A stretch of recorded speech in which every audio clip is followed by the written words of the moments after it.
Welcome to the Spectators Podcast. Here are your hosts, Corey and Jeff.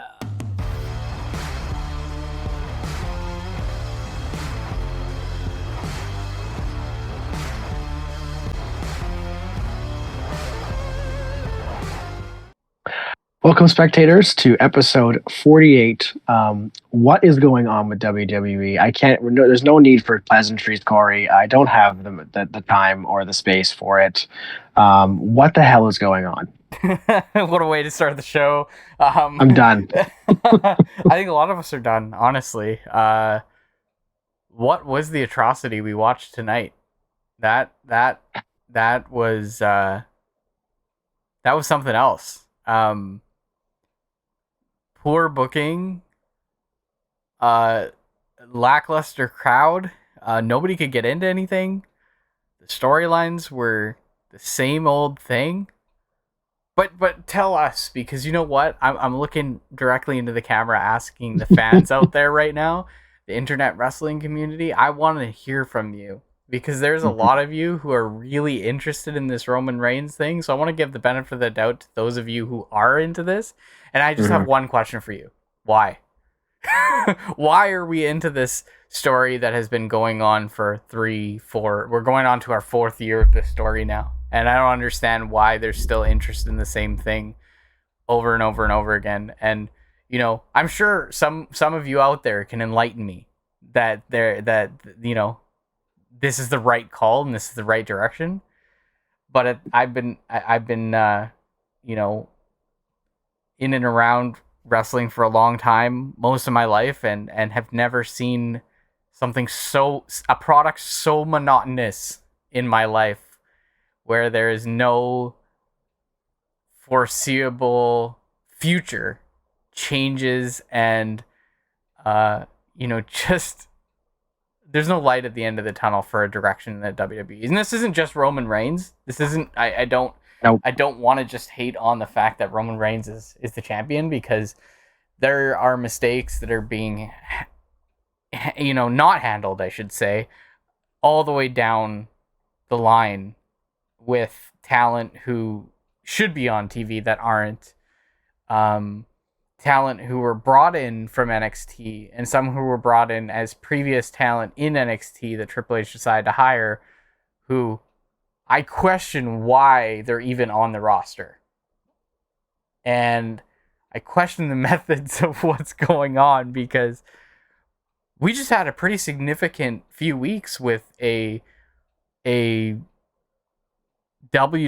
Draft, which was supposed to be exciting, which was supposed to create this opportunity for new feuds, new storylines, and new things going on. And I don't know about you, but we're not getting that.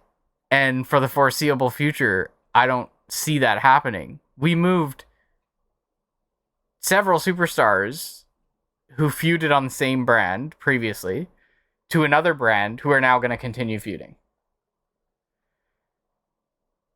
To give you an example, we had a triple threat match tonight with Bobby Lashley, Sheamus, who was the outlier in this match, who hadn't feuded with the two, and Austin Theory, who really for the majority of the match, Theory and Austin Theory and Lashley got into it. So creating that feud that we've already seen all the way since WrestleMania 38, that's still going on. I don't know what people's opinion is here, but feuds should not last a year. It's boring wrestling. It's lazy booking, and it's disappointing for the majority, I would think, of fans to have to go to the same shows. Now, you have to imagine, you're also going to live shows where they're booking these same matches. So what we're seeing on TV, we're seeing live. What we're seeing live, we're seeing on TV. There's no end in sight either, and that's the thing that really concerns me with this era of wrestling. And it's very easy for us. We talked about this personally, Jeff. It's very easier for us to point fingers at who's causing the problem, right? But I think this is something that's across the line between the writing team, Triple H, Vince McMahon. I don't know how much Endeavor's getting involved right now. Maybe little, maybe none. I don't know. But there's conflicting ideas, and there are some ideas that do match up. But I think that it's just creating laziness, and it's creating this. Let's just keep a status quo because we don't know where to go. We don't know what to do. So I'll try and temper my anger and not swear. You might have to bleep me out at some point because I most likely will let an F-bomb go at some point. But I think what's infuriating me the most is like this episode specifically this week just completely like they took all their legitimacy away, right? Like you had the Raw Women's Champion celebration on SmackDown. How the hell does that make sense? You had the NXT Tag Champions still have their tag belts, but they're on SmackDown. How the hell does that make sense? You have the Undisputed Universal Champion challenging for the Undisputed Tag Team belts. How the hell does that make sense? And how the hell can anybody watch this? Like we said, from my perspective, how can you watch this and just feel like any of this is legitimate? Okay, fine. Yes, it's a scripted show. You're right. And maybe I should calm down. But like, I go back right before WrestleMania, like, and you could not say that, right? You could not say this. That you could say it makes sense. Like the storylines were fantastic. Like you had so many good stories. You had, outside of the end result of Mania 39 with Roman and Cody, like two amazing main event matches, right? Like probably up in the top 10, I imagine. I haven't seen it, but I'm gonna say that, right? Because it was so fantastic, right? And now we have this. We are 2 months? What are we in May now? So it's been 2 months since WrestleMania, and they have taken all of that momentum and completely dumped it. Like, it is just pathetic. I'm sorry. Like, I can't find one good thing. Okay, sorry. AJ and Seth in the final, that's probably going to be a good match. I'll give you that. But, like, it's, like, I sit here and go, like, how can, like, WWE is so arrogant, and they just want to shove the storylines they want down your throat, and either you like it or you don't. Like, yes, you got AEW now, so you can go and do that, right? But like, I think the one that bothers me the most is this tag match. Like, the audacity to sit there and go, Roman's gonna go, I'm gonna, as the undisputed Universal Champion. So you have not one, but two belts that you have on yourself, and you're not gonna defend them till Money in the Bank because you're gonna go and go and fight for different titles. You've got to be joking me. Like, that is such a joke. Like, WWE is such a joke right now because it is all about whatever Roman wants to do, he does, right? And you have this other World Heavyweight Championship belt, and you are absolutely making it feel like a joke because, like, you know, if Roman doesn't have to defend his title, like, what's the point, right? Like, it's so maddening. Like I heard about this tag thing this morning on the dirt sheets. I was like, no, that can't be right. There's no way that's true. Like, that doesn't make any sense. Well, guess what? The dirt sheets were right.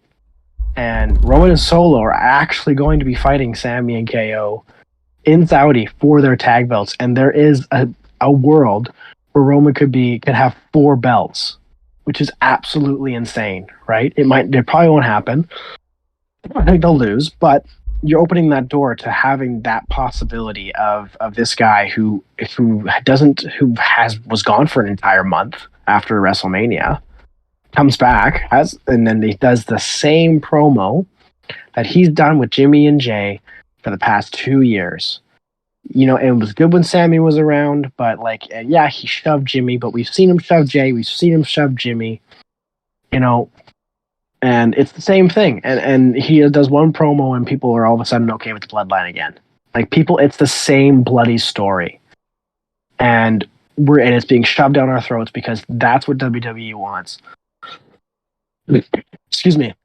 This is their top act. They're going to shove it down your throat and you're just going to have to like it because too bad. So I'm very, very dejected at the brand right now.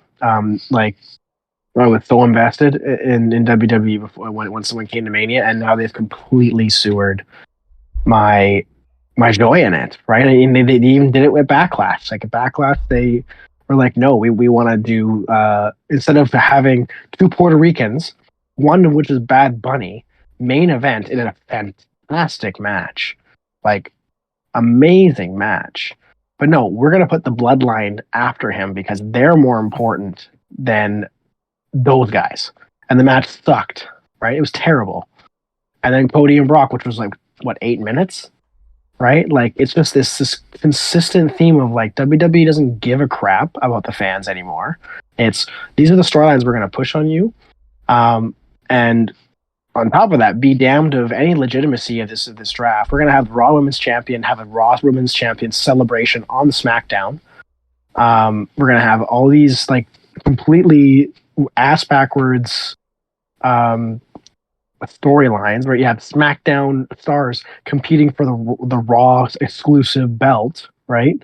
Like I'm happy for AJ, but it also kind of doesn't make sense if you think about it. It's supposed to be a Raw exclusive belt because when H said Roman goes to one brand, that's the top belt. But because Roman doesn't defend the belt and he's not losing it for the foreseeable future, I guess you got to have talent go and fight for it, right? So it's just so annoying, and it's just such a joke because WWE can be so much better than this, and they have been better than this. I think that's why I'm so frustrated. Is they were so much better than this, and just these past few months since Mania, they've just stopped trying. I don't know. I think maybe it's just H and Vince are just bashing heads, and that's why we're seeing this justice. We're seeing this dysfunction on each show, right? Like things are getting changed last minute. Storylines aren't making sense, right? We had a draft, but it's not being completely legitimized, right? There's no GMs, like the women's belts haven't been changed or anything like that. It's maddening. So yeah, that's part of my rant of why I started it off, and it's I guess in the end that's why I'm so frustrated because it can be so much better than this, and it's not. They're just going back to their old tropes of we're going to push who we're going to push and be damned if fans care or not. Absolutely. I think I can give you my biggest takeaways of why we're feeling the way we're feeling, and that has to start the night after WrestleMania. Worst Raw after WrestleMania, I think, in the history of WWE. It's awful. Mm-hmm. Awful. And that's where it all started. And then what did they do? WWE hyped up something by hyping up this draft and how it was going to be, and we had a glimmer of hope of things to change and some things to happen. And despite the same stories happening, we did in fact get some change. We do have some people moving around, and we did get some call ups, which I think were much needed to look at the positives of things. But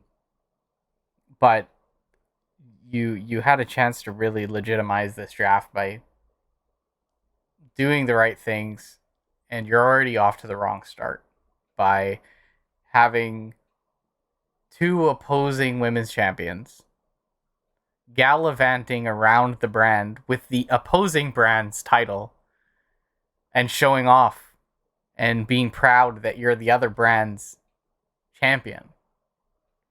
Because every time Rhea comes out, she talks about how amazing it is that she's the SmackDown Women's Champion. Well, that doesn't matter because you're on Raw. And then they do a celebration tonight with Bianca to be that she's the Raw Women's Champion. And it doesn't matter because you're on SmackDown. Here's the problem with Bianca. They are creating a monster in the name of almost, I have to say it, a female version of Roman Reigns. You're creating this unstoppable champion that can't lose her title, that has gone through the roster and beat nearly everyone on Raw. And now you have her come to SmackDown and have the opportunity for her to face someone else that she hasn't faced on Raw. And what do? The first feud you give her is the exact same opponent she beat at WrestleMania 39, who she's beat multiple times because you decided to move these two individuals to the same brand. And these are examples of where you're going wrong. You made a draft to create freshness, and you had the opportunity to be fresh because you do have other talent other than Asuka on the lineup. But you choose the first feud to be the same feud that you've done. You choose Bobby Lashley to feud against Theory, which we've seen for the last year. You choose Roman Reigns to continue feuding against the Bloodline when you have AJ Styles in your roster, who has not ever faced Roman Reigns. You have Bobby Lashley, who's there, who has not faced Roman Reigns. And you decide that you want to have this Bloodline feud continue with Sammy and KO with no repercussions. Because if you ask me, Roman's pushed around Jay before. He's pushed around Sammy before. Or sorry, Jimmy before. Jimmy. He's had these debacles before. The only thing that's new here is him, for some reason, going after the tag titles. Here's where Roman has fallen in my eyes already as a legitimate champion going forward. Roman Reigns took a whole month to return. He probably spent that whole... Because let's be honest, it's Roman Reigns. It's a promo, kid. We'll never forget that. You took a whole month to practice your promo, to come back and use the same promo. You know that joke that goes around that says, yeah, sure, copy my homework, just change it a little bit? That's exactly what he did. Copied the homework and just changed it a little bit. And it's one of those situations where you're just like, okay, not only did he create the same promo, the only piece that he added to it was changing up what he's going for. But he started the promo saying he's not a tag team competitor.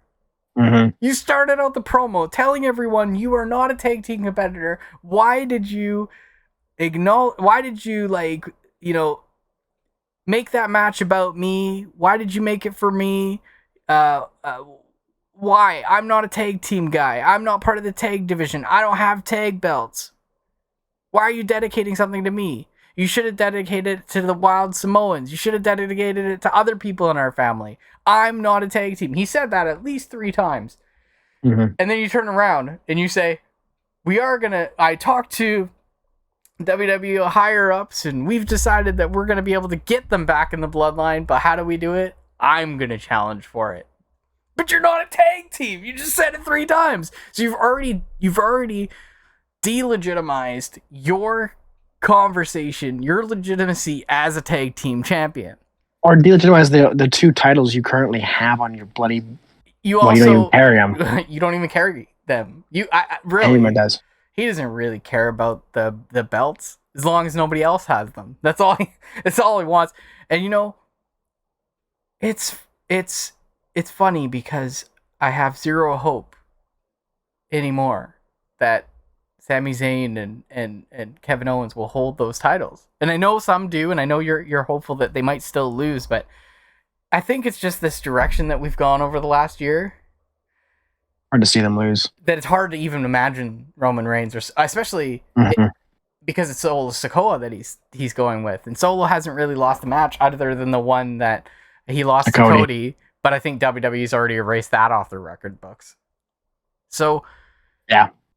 You have a situation where after a month, your main guy, your face of the company comes back, doesn't even want to defend his own titles, and is going for other titles, which leads me to believe that WWE is going to go in the direction that he wins that World Heavyweight Championship already. They've already planted the seed, because when it first came out, Paul Heyman came out and said, Wouldn't it be great to make that title relevant? Wouldn't it be great to see that around the waist of the tribal chief, your tribal chief, and have it on the island of relevancy? He's already planting the seeds for WWE. So I think as a fan who's against this situation, you as a fan who's against this repetitive situation as well, we don't really want that to happen, but I think deep down, we've seen so much over the last year, neither of us would be surprised if it happened at this point. And that's sad. Now, for those of you who want this to happen, and there's been people who say online that it would be great for Roman to have the World Heavyweight Championship too, because, you know, he just should carry all the gold. All those jokes about him holding all the belts across his entire chest with every single belt in WWE, I almost wouldn't be surprised if that's the direction that they want to go in at some point. I don't know about you, Jeff, but I have to ask, in your opinion, wouldn't you rather have seen the Usos beat KO and Sami and take the belts themselves? A legitimate, hard-working... No. So you'd rather see the belts go to Roman and KO? Roman No, I'd and rather Sami and KO have be nothing to do with the Bloodline anymore. But if you had to choose, I'm saying, if you had to choose, wouldn't you rather have seen, if they were going to go to the Bloodline anyways? Yes, I'd rather see the Usos, yes. Because I feel like they're hard-working individuals that all this they're absence, actually a bloody tag they team. are. And after all this absence from Roman, at least we saw the Usos put the time in. At least we saw the Usos defend their titles at many of these pay-per-views. They're one of the best tag teams probably in WWE history, probably, right? Like, they actually deserve, like, the reign they got, they deserved, For right? sure. Like, breaking the record and all that, like, it was very well deserved. And, you know, and Sami and KO, you know, gave them, as they say online, their flowers when they beat them at WrestleMania, right? They said they're the best tag team in WWE, right? And really, if you think about it, Sami and KO are not a tag team. No. Like, they are main event stars in themselves, right? And probably both of them should eventually, since they're on Raw, should get a shot at the World Heavyweight Championship. But they should not be stuck in this stupid Bloodline storyline for 3 months. Like, especially when you split brands. For the purpose of avoiding these things. Okay, and again, this is them just WWE just not keeping themselves legitimate, right? Like, you could, like, how hard it, like I said, it's a scripted bloody show. How hard is it to say, okay, now that Sami and KO are on Raw, they have to give the SmackDown belts up? Like, would anyone be upset about that? I don't think so, right? It may not even be like, okay, that makes sense to me. And then, I mean, I get at some point, Rhea and Bianca might do a title swap. I don't know. Or before the draft, how hard is it to say we're renaming the Raw belt this and we're renaming the SmackDown belt this? How bloody hard is that, right? Like, you came up with one title, why couldn't you come up with two others? Yeah, like you don't even change the bloody belt. You can just change the name. Like, seriously, it's taking a pen and putting on a script. Like, that's not that hard. But for whatever reason, they do half measures, and I think that laziness. It's just half measures. It's like, okay, we're gonna do a draft, and then people go, oh, okay, well, how are we gonna do that? I don't know, right? We'll just change brands. What about the belts? I don't know. like again, like, it makes them look like absolute idiots. It really does, right? And like, I'll take a page out of Bryan Danielson's book, as he's been saying on AEW. We're working with a bunch of amateurs here. We're working with a bunch of amateurs, as it seems. We're not working with pros. But that's what kills me is that before Mania, we were not saying this, were we? No. Right? We had our quibbles, don't be wrong. But we were not going to sit here and say, no, this isn't legitimate, right? Like, they were telling some fantastic stories. Ray and Dom, Cody Roman, the men's tag, right? Like, even Damage Control, like, there was some actual really good stories. So I don't know what's happened since after Mania that they just look like amateurs. They look like idiots. They look like, what it looks like is that the creative room is split in half. And this is the result we get. We get half measures because one side, Vince's side, wants to do this. The other side, H side, wants to do this. So this is why we're constantly getting these half measures and these just extremely confusing at aspects of a SmackDown Women's Champion on Raw and a Raw Women's Champion on SmackDown, and that just apparently is okay, right? And like it just makes them look silly, right? Like if you don't want to raise AEW's profile, then don't do what you're doing right now, because people are gonna be like, what is this garbage? Oh, what's this other brand? AEW. Oh, they just sold 60,000 tickets to Wembley. Oh, interesting. Oh, they got a new show coming on Saturdays called Collision with CM Punk. Oh, interesting. Like they are actually hurting themselves by doing this crap, right? Like, and like I know they don't see AEW as competition, but if they keep this crap up, they're going to start losing a significant amount of fans. And there has been history of WWE like losing a lot of fans because of this, and they're heading back in that direction. And it kills me because, like, I still like Roman. I like the Usos. I like Solo Sikoa. I like Sammy. I like KO. I like a lot of the stars on WWE. I really do. I love the women's division. But the way they're booking it is making me just not want to watch it at all. Like, it's super frustrating. And, yeah, it's just, I don't get it. Like, it's like, I cannot believe these last 2 months just how much of a downfall this brand has gone through, right?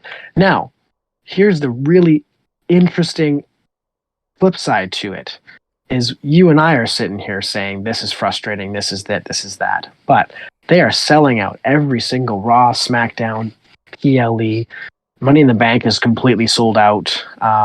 Ford Field, I'm sure, is going to sell out. So what is actually telling WWE they need to stop what they're doing? If they're still selling merch. LWO merch is flying off the thing. I'm sure the Bloodline stuff is still selling off like crazy, right? Like it's really interesting because if you look at it, it's like I feel it's not very good, but there's still a lot of people who are really liking what they're seeing. And I wonder about that because it doesn't make, like, if you look at it logistically, it doesn't make a lot of sense, but yet it's still selling out. Like, you still have a lot of fans behind the storylines, despite the fact that you and I and many others probably don't feel like they really like what they're seeing. You still do see a lot of fans out there that defend Roman, that defend the Usos, the Bloodline, and what Triple H is doing. I think you do see a really big shift now versus what we saw when Triple H took over in July, August last year. You see a lot of people who've turned against him. Huge. And I don't blame people, because if you look at the transition, and Vince is involved and all of that, but we already saw a slight decline before Vince was involved, that he started having issues with bookings, right? And we saw some of the choices that he made that were questionable, and now I'm starting to see some more of those. So you're almost in a situation where you have Triple H running out of steam and really struggling with booking on his own, regardless if Vince was here or not. And then you have Vince also here booking crappy. So you have two bad bookers trying to promote a show that's not... It's split room. It's lazy, right? Let's take a moment to analyze this tournament, because I think this tournament was one thing that a lot of us looked at and were like a little bit excited for, something new and fresh. And I think I'm already demotivated for the results. I think the way they've played this out was too predictable. I think it's way too predictable. But if you look at the results of the matches over the last week, like, we had a Monday Night Raw where Seth won his match in the beginning of Raw very easily against two competitors that you wouldn't suspect he would win a match against very easily. But he finished that match in like 10 minutes, 15 minutes at most. And it's a triple threat, which should go longer than that. Didn't go. And then we have a second match where we already kind of called it, figuring Brock was going to get involved. And, he did, and pulled Cody out. And then Finn took advantage. And then, you got the first two Universal inaugural champions, and those two face off against each other. It's like they're trying to tell a story that's not there. Because Seth and Finn they're not on the same trajectory right now. Finn hasn't had the same year that Seth has had. It was pretty obvious to me that Seth was going to walk out of that as the winner of the Raw side. So it was a little too predictable for me. Then you go on, you have the SmackDown match, which the first match should have been everything with Edge, AJ, and Ray. And don't get me wrong, it was a good match, but I felt like neither Ray, AJ, or Edge were really into it. They didn't really get into a rhythm in that match.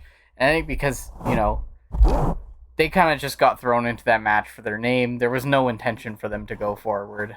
I kind of predicted AJ would walk out of SmackDown as the competitor. But after hearing that video from Edge, I was totally behind Edge. I was like, yeah, I'm totally behind him. They pulled a Cody on us. They pulled the strings because you start to remember some of the history with Edge, and you get behind him and you feel it, and you're like, yeah, the story. And they even pulled the whole story conversation. And they pulled the plug on that, and then I find out Triple H was the one who made the decision not to have Edge win because he's a part-timer. And then you have the biggest part-timer of WWE right now come on and cut a promo and get another title opportunity to a part-timer. And that's what makes me really, it just grinds my gears, because you want to say, no, I'm not going to give it to a part-timer who literally, you could have Edge win this title and lose the title by SummerSlam, so only in 2 months, and it have no repercussions for the title, for the brand or anything, and then Edge can retire. Yeah. And it doesn't hurt the title, and it doesn't matter that it was short reign at all. But I think it actually would help the title. It would. because he talks about how he just it's like he's like, this is the title I never lost, and the story he told, because the biggest thing is that this title feels like a consolation prize, right? And the story he told was like, okay, if he had it on him, I would not feel like that was a consolation prize whatsoever. It would make so much sense, right? Mm-hmm. And the reason why they want to put it on Seth is because Seth is the only one that Roman hasn't beaten, right? Mm-hmm. So you can't say, oh, it's all the Roman rejects, right? Seth's not a Roman reject, right? And Seth has put in the work. I don't disagree that he doesn't deserve it, but Edge has only got so much time left, right? And it's very over with the fans. Seth is super over too. Super over with the fans. Have him win at Night of Champions, have a rematch at Money in the Bank. It doesn't hurt Seth to lose. You know what I mean? It hurts Edge to lose. It doesn't hurt Seth's career. Seth literally lost 3 times to Cody, and he still was one of the most over talent in WWE. 3 times in a row. He lost the US title several times last year, and he's still over. He never lost his go. His first PLE win was of the year, I believe, was at Clash at the Castle in 2022, right? But again, so you could have easily given it to Edge, right? And again, Edge can still win it by the time he retires, probably in August, and maybe they want to say, can you stick around until WrestleMania 40, which would make sense to me. So there is time for him, but I was peeved because I saw that promo. I'm like, oh, they're doing a Cody to us again. They're gonna make us feel and it makes sense and finish the story. They used all those things, and it gives you some PTSD of what happened at WrestleMania. Yeah. And I keep seeing the WrestleMania. I keep seeing the finish to WrestleMania 39 on the internet. And it gives me PTSD. I was like, oh, but yeah. So. It was predictable for sure. In a sense, you've had a good sense of who was what, especially once AJ won his match. I knew it was going to happen. Yeah, you pretty much knew. But interesting, a bit of a side topic. Another episode where blood was involved. Yeah. I didn't get to see the match. Was it intentional or was it an accident? It was hard to tell. However, in the second match, when Bobby Lashley faced AJ was trying to bust him open again. He was punching the same spot where he had the blood, so he's trying to bust him open again. So there was obviously some sort of intention there. Because Brock's was planned at Puerto Rico. Yeah. Even though it didn't look like it, it still was planned apparently. Well, they said that he did it the hard way. If that he literally he didn't blade. He actually hit his head hard enough to start wrapped his bloody face and then cut another great promo out of the Brock screaming promos. Say, my face, look at my face. Because Brock is he's great at screaming. If you ever want to see something funny, just look at Brock's voice cracks. That's the funniest thing I've seen on YouTube in the last week. No, that was a good promo, and these are some silver linings. I mean, I guess the program. the program with Cody will be good. I can see it being a similar a Seth kind of program where he'll probably beat Lesnar again at Night of Champions, and Lesnar will go psycho and think of him in bed a third time. Yeah, and think of him in bed while he's having relations with Sable like he was with Lashley, and then he'll be like, "Let's do it at SummerSlam." But here's the question to that. And I think everyone may be on the same page here. We already had Cody go through Seth 3 times. Mm-hmm. We've had Brock go through Bobby Lashley 3 times. So they're doing a lot of this repetitive nature. But now, in Cody's perspective, you had him go through Seth a few times here. Then you had him basically go to the Royal Rumble because he had the pec injury and all that, and that kind of derailed him. He goes to lose to Roman Reigns, and now you want to put him on a program to go back to back probably with Brock Lesnar. What is this? What we see for Cody going forward? Do we see him in feuds that continue on and on and on without any give? Because I think you start to see the momentum of that character go. Like it leaves you. I think it's already gone, to be honest. I know he's still super over, but like it's not the same. Like Finish the Story doesn't feel the same anymore. No. Him winning at WrestleMania 40, even if he did, doesn't feel the same. No. They had their opportunity to do it, and they didn't pull the trigger. And I think that'll be. I don't like. They keep talking about Cena. Like in your memory, like did it feel great when he won the next year? Like was it worth it? Like because I don't feel like it's gonna be when Cody wins. It's funny you say that. John Cena was really over in the early half of his career. They had lots of opportunities, and he did win titles. I mean, for God's sakes, the guy's a 16-time world champion. But he got into this point in his career where fans turned on him, and fans heavily turned on him. They talked about how getting stale, right? Was just getting stale. He was winning every match clean. He was burying guys, etc., etc.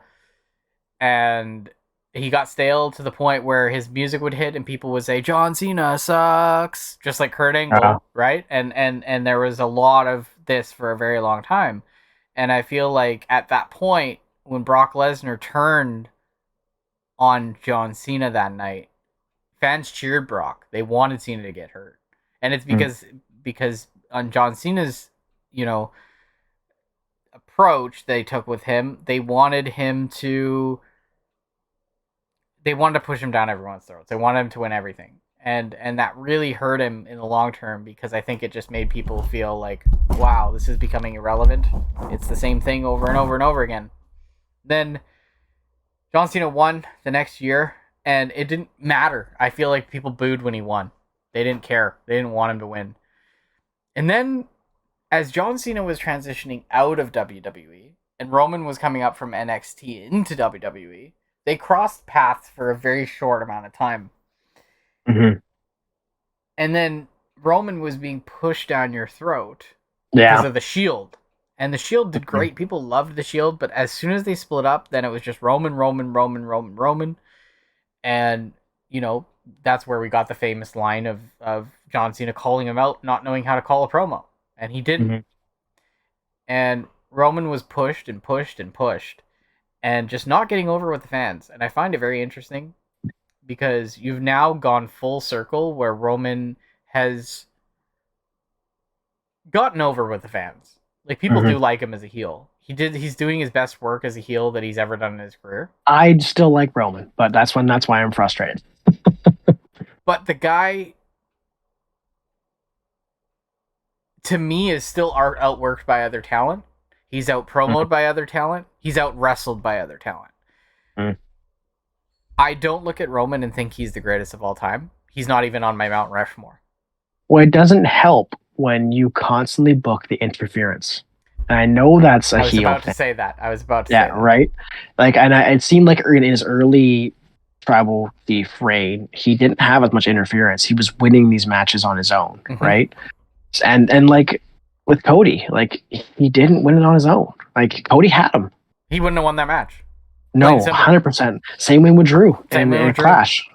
Same thing with Finn. Same thing with Drew. Same thing with Daniel Bryan. Same thing with so many of these talent over the last few years. Well, and interesting too that with this path they've gone down, specifically with him going after the tag titles, I think it is starting to, in my opinion, tarnishing his reign as the undisputed champion. It is. Right? Because it's like, okay, so you're just going to completely ignore the fact that you're this amazing. It's going to be 1,000 days when he's champion at Night of Champions. Not even going to defend his belts. Mm-hmm. Right? Like, how is that he's going to be celebrated for that as well as has more time on TV on the pay-per-view. So then he doesn't get a title match probably till Money in the Bank. Who knows? Might not even be till SummerSlam. He might be in the Money in the Bank match. I know I talked to you about that earlier today. Oh, and WWE might do it. They might be like, "Hey, he might win," right? Here's a piece of knowledge for everybody who doesn't know. Roman Reigns has never won a Money in the Bank briefcase before. Oh God! So if WWE likes to stack everything on his plate, why not throw a Money in the Bank title? And then he doesn't have to get challenged by anybody else. No one can take the opportunity on him, but he could take the opportunity on the World Heavyweight Championship anytime he wants. And that could be the way that they go. And so, but here's the thing: is like, yes, there's AJ, yes, there's Lashley, but do we actually really feel like they're going to beat him? No, we don't. Right? We don't. But I think the biggest miss is you have opportunities to start building new feuds. And you take AJ, who's a lot of people were super excited he's on SmackDown. You know what? Actually, I was super happy to see him and the OC on SmackDown. I think it's really nice and fresh for the brand. They needed something like this. And then the first thing you do with AJ is you have him shift over to Raw, because this is all about Raw, right? This title is all about Raw. Say, for instance, and I don't think this is going to happen, say, for instance, AJ wins. It's a possibility, right? You never know. Yep. Say AJ wins. He shifts back to Raw. What was the point of all that, right? Like, and I imagine OC would go with him too. And OC would probably go with him. So you question why something that happened. Now, saying that, I don't think he's going to win. I think this has been pre-planned. Seth is going to win. It's too predictable for me. But, I just, that's where I think their miss is they just had Roman have the ability to have people like AJ and Bobby and Theory come and actually feud with Roman, where they couldn't before because Roman was rarely ever on Raw. It's very frustrating. It's frustrating because you delegitimize Roman because you built up Cody to the moon and he lost. Mm-hmm. So how can you ever think anyone is credible to beat him?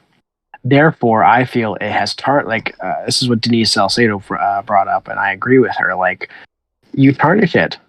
Like, it was like this big thing because he was the top champion. I'm happy there's a World Heavyweight Championship now, but don't build Cody like you did and then have him lose. Because now who's going to beat him, right? Other than Cody, but it sounds like they don't want Cody anywhere near him right now. No. I guess maybe the closest they'll get to is Cody will win the Rumble again, but I imagine they'll do it for number one so that it'll help with his adversity. Because he needs more adversity in his life. It's frustrating, right? And that's the one thing that also really annoyed me with this whole tag thing. It's like you're this is beneath you. You're the God mode person, and I know the whole story is I'm gonna go and do what the Usos can, but like you're the undisputed Universal Champion. You talk about how you're you're in God mode. You're the best ever the WWE, and to me, you're reducing yourself to a tag team match. Come on. Well, like I said earlier, he explicitly said multiple times, "I'm not a tag team." So why are you fighting for a tag team belt then? If you're not taking, it's silly. One thing we'll before we end on our reign of terror of WWE. One last thing I do want to talk about is this tournament, the World Heavyweight Championship tournament. And again, talking about legitimacy, Dave Meltzer this week reported that the reason they added SmackDown to this tournament was because of the NBA playoffs, and they wanted to get ratings up. And I said to you when we saw that report, I was like, "This is a dumb reason to make your program look stupid, right?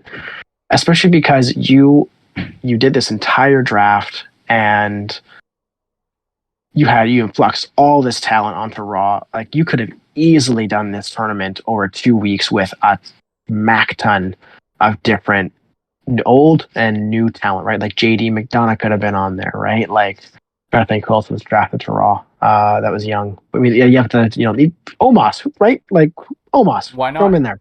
Brock Lesnar, who Why cares, not? right? Like, you could have done because what tournament has, if you look at the bracket, like they had the bracket, it was 3 people, then a single slot is the semifinal. That doesn't look legitimate, right?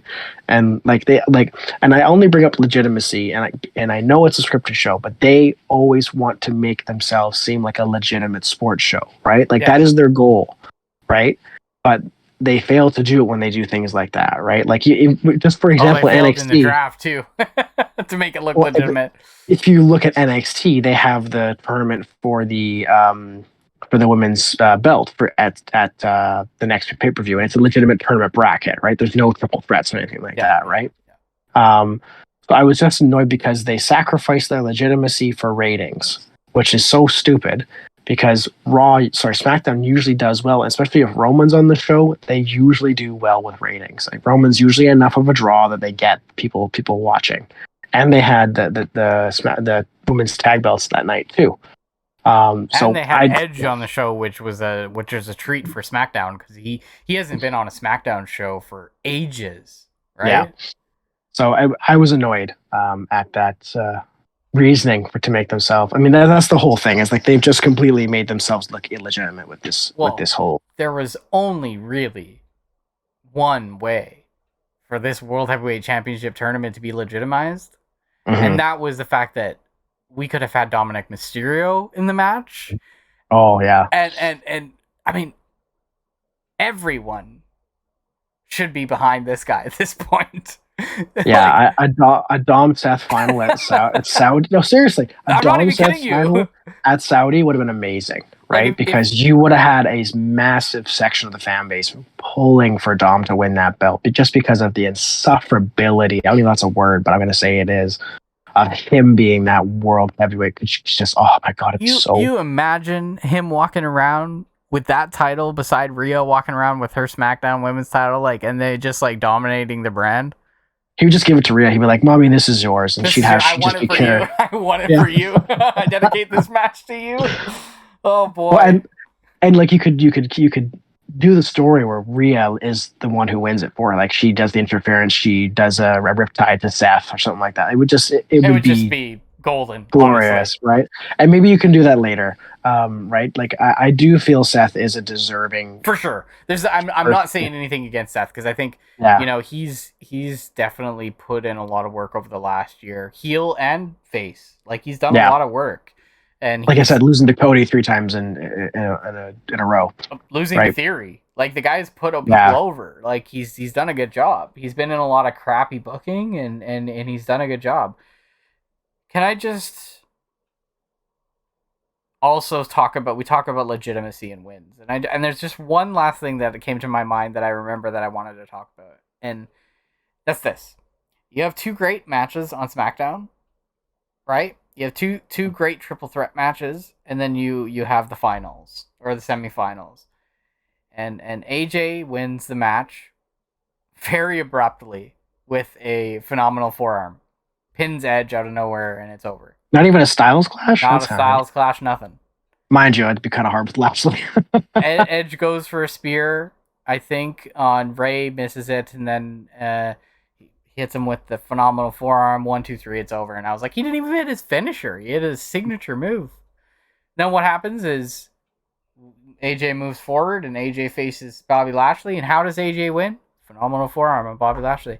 And I just look at it as you have AJ win 2 matches against 2 great competitors by doing your signature move. Especially Bobby Lashley. Like, it doesn't legitimize his win and shows me WWE just wants to push names. AJ Styles is back. Let's push names. Because you know what? He's been gone for the last 6 months or so. But it is nice to see AJ in the title picture. It's another thing where it's not so much a gripe about AJ himself. It's just a gripe about the choice. The booking. The predictability and the booking of Bobby Lashley's also been one who's put in a lot of work. I wouldn't have been disheartened even if Theory won and moved on against AJ. But the fact that it's just like AJ's back and like, okay, well, the face that runs the place is back, so let's just give him Give it back to him. Give it back to him. Let's have him in the Fair slot. So it was just frustrating. That's all. For sure. Let's end on a high note. Let's talk about Backlash, because I think Backlash actually was a better pay-per-view than I think you and I thought it was going to be. It was. Minus the slotting of the which we've already griped about, the slotting of the matches, calling something a double main event, but having it the third last match. I said we're gonna be positive here. So aside from that, your thoughts on Backlash? Overall, it was a good show. The matches were pretty good. I think the match, but the 6-man tag match was just boring. I think the only reason why is just because we've seen it so many times that it didn't make it exciting. But goddamn, Bad Bunny, like that street fight, that was a good match, and I legitimately want to see Bad Bunny in another match soon. Yeah. So, but before we dive into that, like the Io Bianca match is fantastic. Io is we're seeing really holes good with the damage control finally. Yeah, that's nice to see. And the nice thing about that is the crowd made Io seem like she was going to win. I was like, hey, they were booing Bianca for the majority of that match. Yeah, the yay boo. It could be a little bit of that feeling of monotony. We've had Bianca have the title for so long, so the fans are getting a little bit, they're turning on her a little bit. I also feel like Puerto Rico is an educated fan base. It they know who Io Sky is. Yeah. You know what I mean? Yeah. So they're like, we want Io to win. She's fantastic, and she showed. Like, my goodness, she was so good in that match. So that was a really good match. Trying to think what was after that match. The triple threat was really good. Surprisingly, the shortest match, shorter than Seth and Omos. Surprisingly, Seth and Omos was good. Stomp from the top rope. Oh yes, please. Not only was Seth good, Omos was good. Yes, and that was the first time I've seen Omos in a match where he actually contributed enough to say he had a good match. So I'm proud of that.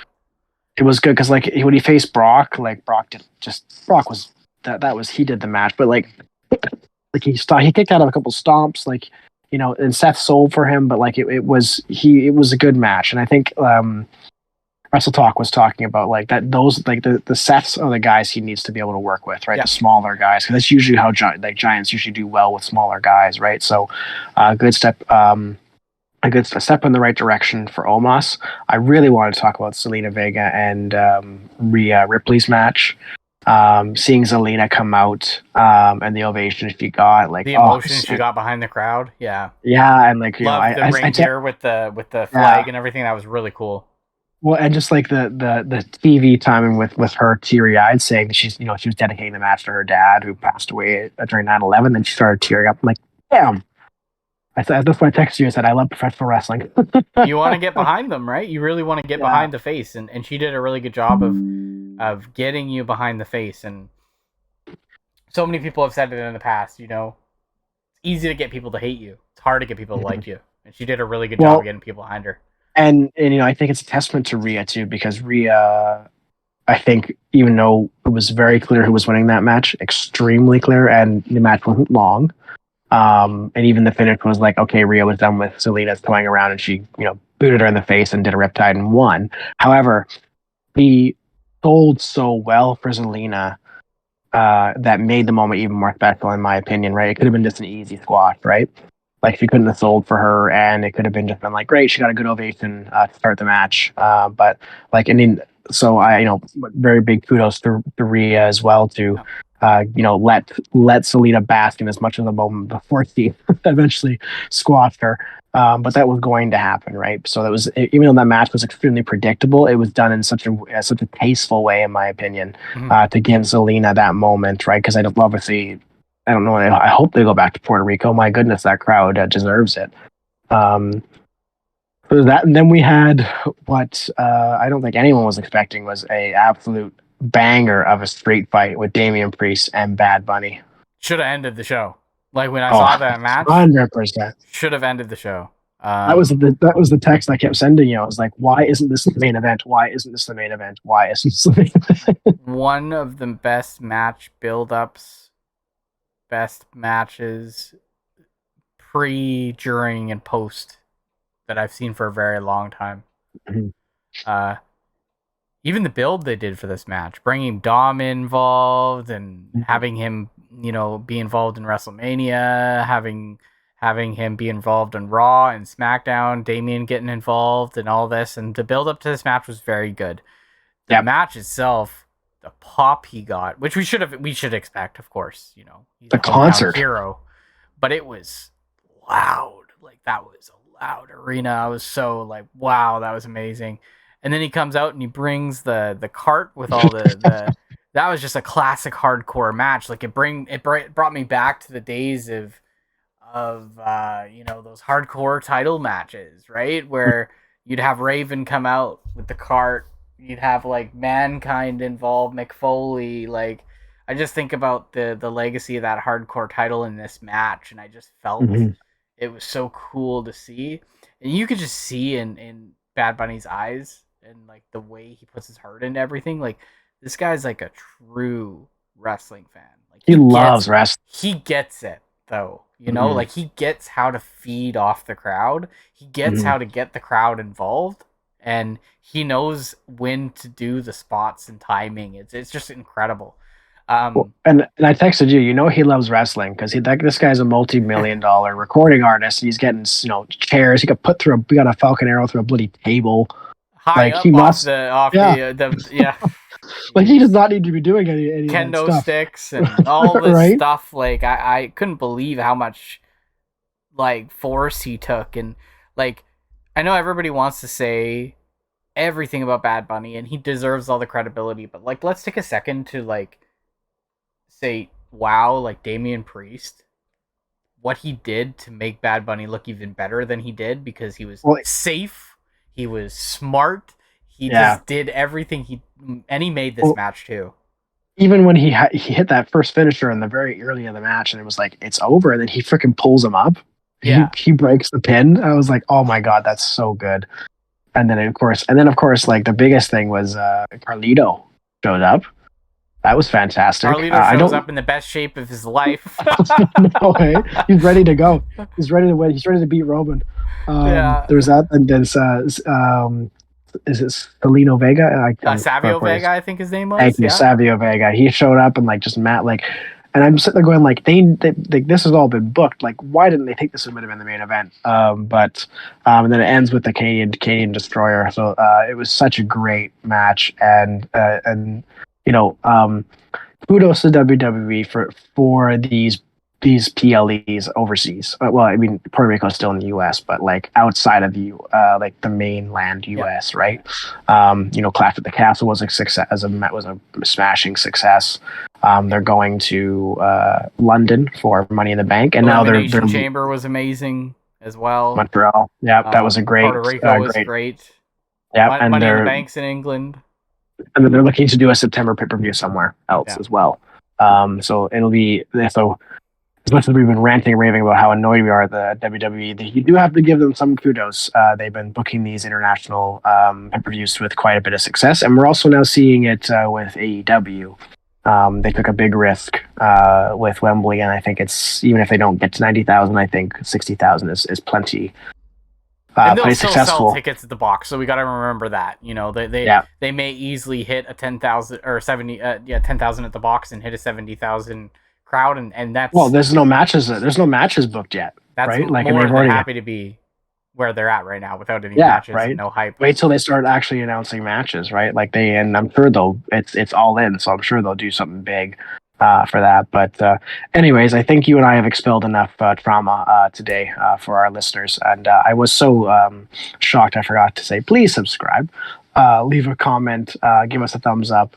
But that'll be all for today. So as I always say, my beautifully bearded friend, thanks so much for chatting with me. Thank you, Jeff. Thanks everybody for listening, and we'll catch you at the next one.